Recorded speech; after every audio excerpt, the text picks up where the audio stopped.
Setelah memahami rahasia jamur roh darah, Chen Ping tidak ragu lagi. La menahan napas dan memusatkan seluruh perhatiannya pada setetes esensi darah keemasan pucat di ujung jarinya. Di dalam esensi darah ini, tidak hanya terkandung kekuatan darah dan qi-nya yang luar biasa, tetapi juga jejak keagungan tertinggi yang berasal dari garis keturunan naga dewa. La meniru kera raksasa, dengan hati-hati meneteskan setetes darah esensi ke kera terakhir, yang juga tampak paling tua dan memiliki energi spiritual paling besar. Berdengung, saat esensi darah bersentuhan dengan jamur roh darah, cahaya darah yang lebih terang melesat ke langit dibandingkan saat kera raksasa menyerapnya. Ganoderma lucidum berwarna merah darah itu tampak dipenuhi jiwa, bergetar hebat, La menjadi transparan, dan bayangan naga keemasan tampak berenang di dalamnya. Segera setelah itu, cairan itu mencair dengan cepat, berubah menjadi aliran energi kuat yang jauh lebih kental dan berwarna lebih pekat, hampir seperti emas gelap.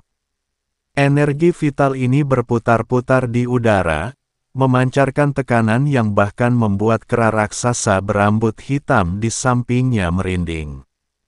Kemudian, bagaikan 100 sungai yang mengalir ke laut, energi itu langsung memasuki dahi Chen Ping dan menembus seluruh tubuhnya.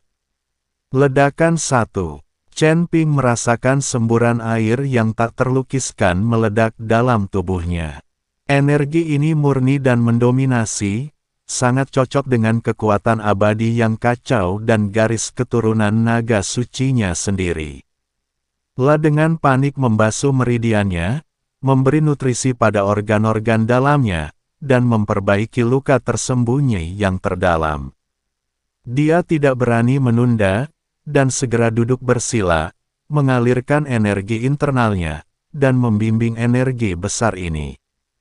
Tubuhnya seperti lubang tanpa dasar, dengan rakus menyerap saripati kehidupan yang dibawa oleh jamur roh darah. Luka pada kulit sembuh, berkeropeng, dan terkelupas dengan kecepatan yang terlihat oleh mata telanjang, menampakkan kulit baru. Tulang yang patah di dalam tubuh mengeluarkan suara, berderak pelan saat disambung kembali oleh jaringan tulang yang lebih kuat. Semangat yang tadinya lemah, bagaikan tanah gersang yang diguyur hujan manis, dengan cepat menjadi penuh dan kokoh, bahkan lebih kuat dari sebelum cedera. Setelah waktu yang tidak diketahui, aura Chen Ping yang bergejolak perlahan mereda. La tiba-tiba membuka matanya, dan dua sinar cahaya yang nyata melintas. Dia berdiri, merasakan gelombang kekuatan yang tampaknya tak berujung di dalam tubuhnya, dan tidak dapat menahan diri untuk mengeluarkan raungan panjang yang mengguncang daerah sekitarnya, bahkan menyebabkan pohon-pohon kuno di sekitarnya bergetar. Chen Ping berdiri di baskom, auranya melonjak dan harmonis. Luka-lukanya yang awalnya parah telah sembuh total berkat nutrisi dari saripati jamur roh darah berusia 10.000 tahun yang melimpah.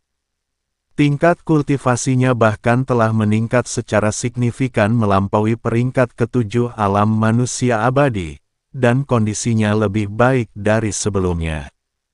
Proses menetesnya darah esensi emas pucat di ujung jarinya yang beresonansi dengan jamur roh darah dan mengubahnya menjadi energi kehidupan yang paling murni masih terputar kembali dalam pikirannya. Hukum langit dan bumi serta karakteristik makhluk spiritual di surga ke-10 ini memang sangat berbeda dengan yang ada di alam bawah. Jika kera raksasa berambut hitam ini tidak membuktikannya sendiri, mungkin ia akan benar-benar menyia-nyiakan harta karun tersebut. Dia menatap kera raksasa berambut hitam di sampingnya, tatapannya kini tidak lagi menunjukkan eksploitasi seperti sebelumnya, melainkan lebih kepada pengakuan tulus. Meskipun kera raksasa ini tidak sepenuhnya cerdas, kebijaksanaannya dalam bertahan hidup di hutan yang keras dan kegigihannya dalam mempertahankan sumber daya wilayahnya patut dihormati. Ayo pergi, bawa aku pergi dari hutan ini. Chen Ping menggunakan indera kedewaannya untuk mengirimkan informasi dan sekali lagi membalikkan badan dan menunggangi punggung lebar kera raksasa itu. Unicorn api kecil itu melompat ringan ke bahunya dan mengusap pipinya dengan penuh kasih sayang. Meskipun tidak dapat menyerap jamur roh darah secara langsung, aura murni yang dilepaskan secara alami saat Chen Ping pulih membuat sisiknya semakin cemerlang. Kera raksasa itu menggeram pelan dan mulai bergerak maju dengan langkah berat ke arah yang telah ditunjukkannya sebelumnya. Namun, saat mereka meninggalkan baskom tempat tumbuhnya Ganoderma darah, Chen Ping dengan jelas merasakan bahwa langkah kera raksasa itu menjadi luar biasa berat dari lambat. Kepalanya yang besar terus melihat ke arah tanah merah tua itu, dan matanya yang besar dan berbentuk seperti lonceng menampakkan kerinduan dan keengganan yang mendalam dan tak terselubung. Tempat ini bukan saja tanah kejayaan yang direbutnya kembali setelah mengalahkan musuh bebuyutannya, tetapi juga fondasi yang membuatnya bertahan dan berkembang.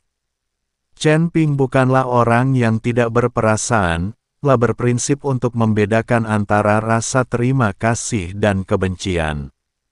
Kera raksasa ini telah menunjukkan kebaikan kepadanya dengan membimbing, mengajari, dan membantunya pulih.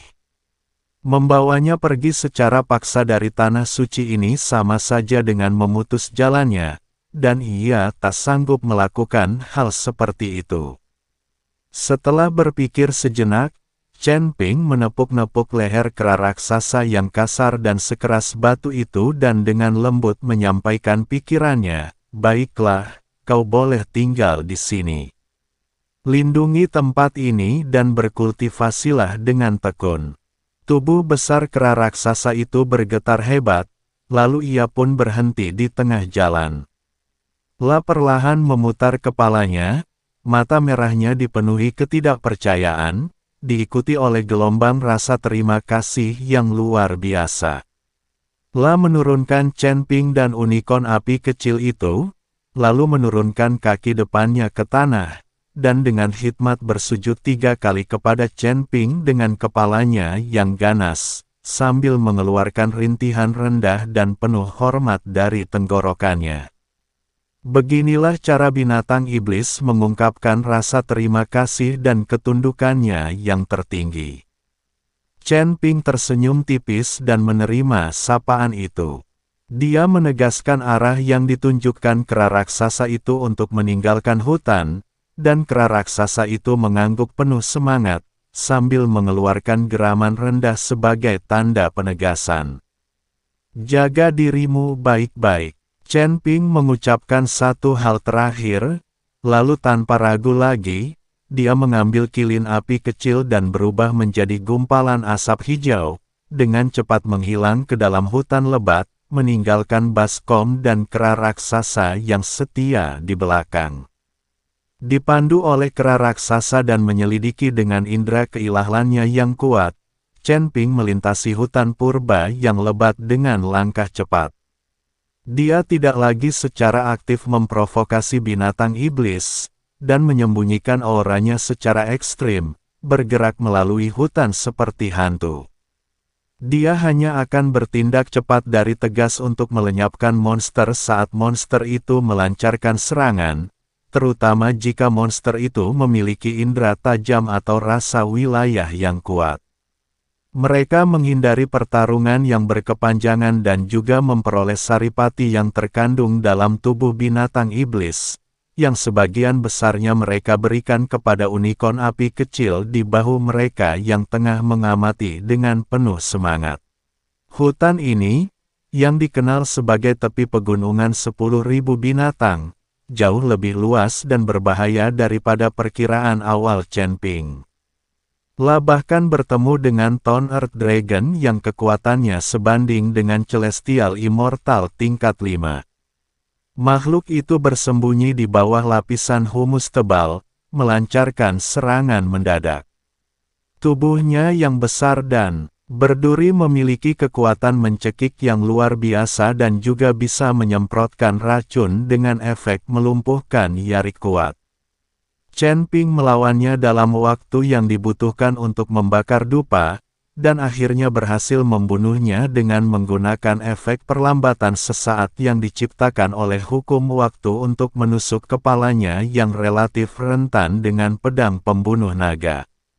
Pertarungan ini memberinya pemahaman lebih langsung tentang kekuatan binatang surga ke-10, dan juga membuatnya lebih berhati-hati. Sepanjang perjalanan, ia juga menemukan lebih banyak tanaman spiritual yang unik di surga ke-10. Ada sejenis jamur bulan bercahaya yang hanya muncul di malam hari ketika menyerap saripati bulan. Menyentuhnya akan memicu spora halusinogen, tetapi jika Anda membungkusnya dengan hati-hati menggunakan indera ilahi Anda dan perlahan-lahan membimbingnya dengan energi Anda sendiri, ia dapat menyehatkan jiwa Anda. Ada juga jenis buah yang disebut buah pola petir yang tumbuh di pohon-pohon yang tersambar petir, busur-busur listrik kecil menari-nari di permukaannya. Mengonsumsi buah ini secara langsung akan merusak meridian, tetapi jika dimunikan secara perlahan dengan kekuatan hukum petir, buah ini dapat menempa tubuh fisik dan meningkatkan kekuatan asal petir. Chen Ping mencobanya satu per satu. Meskipun tidak sehebat jamur roh darah, mereka memberinya pemahaman yang lebih mendalam tentang cara memanfaatkan sumber daya surga ke-10. Dan fondasinya sendiri terus terakumulasi. Kilin kecil yang bernapas api mengikutinya, dan itu adalah pesta yang tidak pernah berhenti. Hakikat daging dan darah berbagai binatang iblis, inti batin mereka, serta energi murni yang dilepaskan saat Chen Ping memumikan tanaman spiritual, semuanya menjadi sumber daya untuk pertumbuhan. Ukurannya tampak membesar, kini seukuran anak kuda biasa, tak lagi bisa duduk dengan tenang di bahu Chen Ping, melainkan berlari mengelilinginya dengan gagah. Sisik-sisiknya yang berwarna merah tua tampak semakin berkilau, dengan sedikit semburat emas di tepinya. Dua benjolan kecil di dahinya juga tampak membesar, dan apel sejati kilin yang disemburkannya tampak lebih panas dan berwarna lebih gelap. Setan surgawi abadi tingkat pertama atau kedua biasa, jika terkena api, akan langsung berubah menjadi arang. Pemahaman diam-diamnya dengan Chen Ping juga tumbuh dari hari ke hari, seringkali, satu tatapan saja sudah cukup bagi mereka untuk memahami niat masing-masing. Setelah berjalan hati-hati selama sekitar 7 atau 8 hari, pepohonan di sekitarnya akhirnya mulai menipis.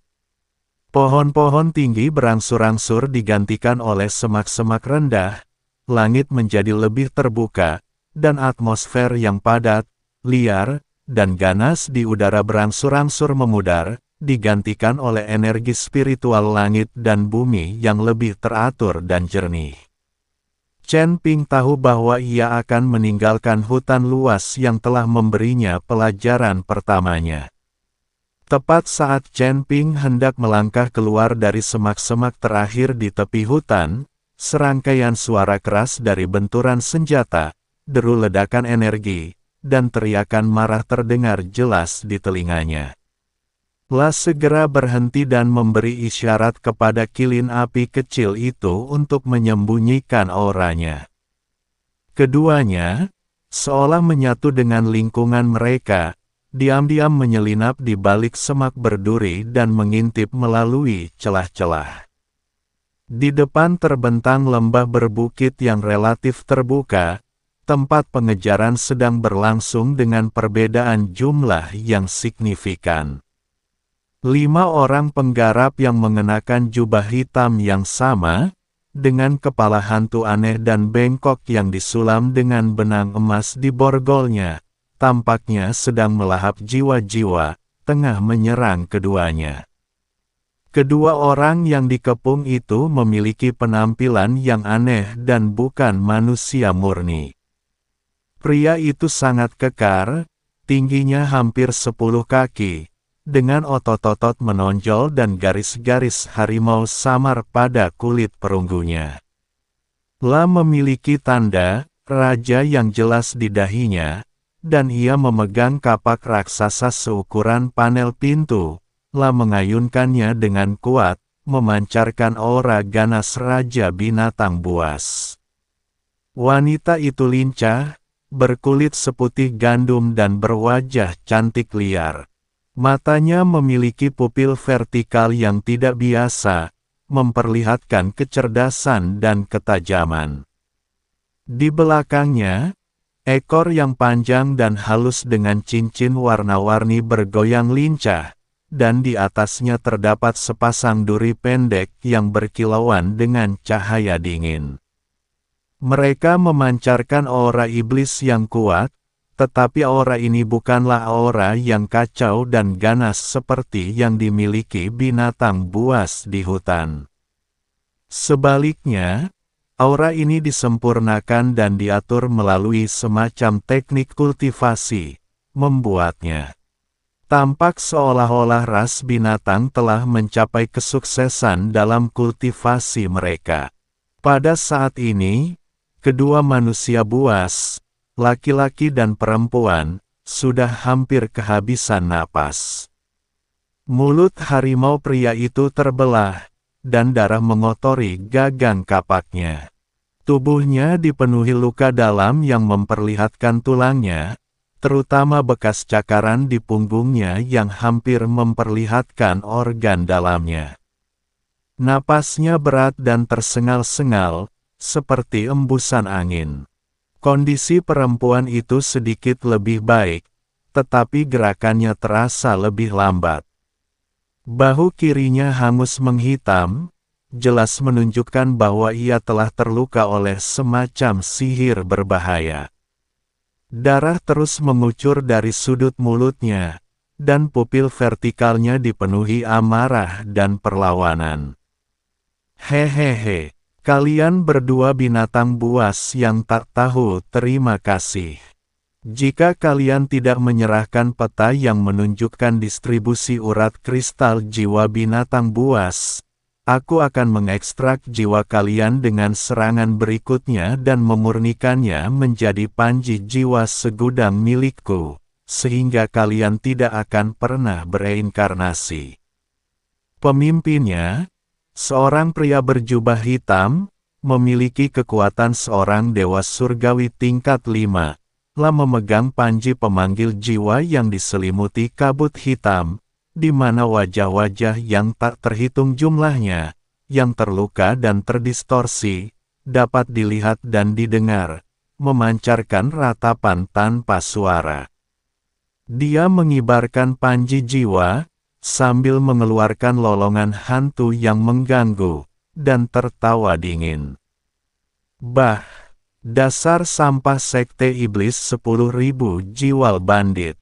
Meskipun lukanya parah, mata pria belang harimau itu membelalak penuh amarah, dan suaranya menggelegar bagal lonceng. 10 langit itu luas dan tak terbatas, dan kalian memiliki wilayah kalian sendiri. Mengapa kalian berulang kali menyerbu pegunungan 10.000 binatangku dan secara paksa merebut tambang kristal jiwa binatang yang menjadi tumpuan kelangsungan hidup rasku? Apa bedanya tindakan seperti itu dengan tindakan para iblis luar angkasa? Hukum rimba berlaku. Ras binatangmu menempati tanah berharga ini namun tidak berjuang untuk kemajuan. Kau layak menjadi sumber daya bagi kebangkitan sekte iblis jiwa segudang milikku. Seorang lelaki lain berjubah hitam menyeringai jahat, memanggil tengkorak hijau mengerikan yang menyemburkan api beracun yang sangat korosif, membakar ke arah wanita berekor macan tutul. Kami akan mempertahankan pegunungan, bahkan dengan mengorbankan nyawa kami. Wanita dengan ekor macan tutul itu menjerit tajam. Kedua belatinya saling beradu melepaskan dua garis cahaya dingin yang bersilangan, nyaris berhasil menghalangi api beracun itu, tetapi tubuhnya sekali lagi terguncang dan dia terhuyung mundur. Sekte Setan 10.000 Jiwa. Saat Chen Ping, yang bersembunyi dalam bayangan, mendengar 4 kata itu, tatapan matanya tiba-tiba menajam bagal elang, dan niat membunuh yang mengerikan muncul dari lubuk hatinya. Segala pikiran untuk berhati-hati dan menghindari konfrontasi sirna saat ini. Itu seperti mencari kemana-mana tanpa menemukannya, tetapi akhirnya ditemukan juga dengan mudah. Anjing tua itu, Soul Devourer, bersembunyi di sekte iblis jiwa segudang ini. Melihat pria berjubah hitam yang memimpin tampaknya mulai kehilangan kesabaran, panji 10.000 jiwa di tangannya bersinar ferang dengan cahaya hitam. La menyatu menjadi cakar hantu raksasa, sambil melolong memilukan, dan mencengkeram kepala lelaki belang harimau yang hampir tak berdaya melawan, dengan jelas berniat membunuhnya. Chen Ping tidak ragu lagi. Xiao Qi, lakukanlah. Sebelum dia selesai berbicara, dia melesat keluar dari semak berduri bagaikan anak panah. Saat masih di udara, pedang pembunuh naga sudah terhunus, cahaya dinginnya menerangi lembah yang agak redupi. 5 elemen berputar, pedang menghancurkan semua hukum. Dia tidak menahan apapun, melepaskan gerakan mematikan yang menggabungkan pemahaman terdalamnya tentang 5 elemen. Aura pedang yang kental, menampilkan warna-warna berkilauan dan tampaknya berisi dunia-dunia kecil yang tak terhitung jumlahnya yang muncul dan lenyap di dalamnya, merobek udara.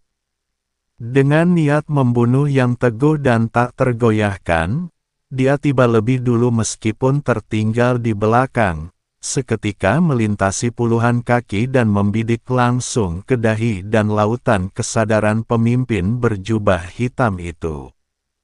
Pedang ini cepat, kejam, mengizinkan. La juga berisi niat pedang yang tak tertandingi untuk menghakimi dan mengakhiri.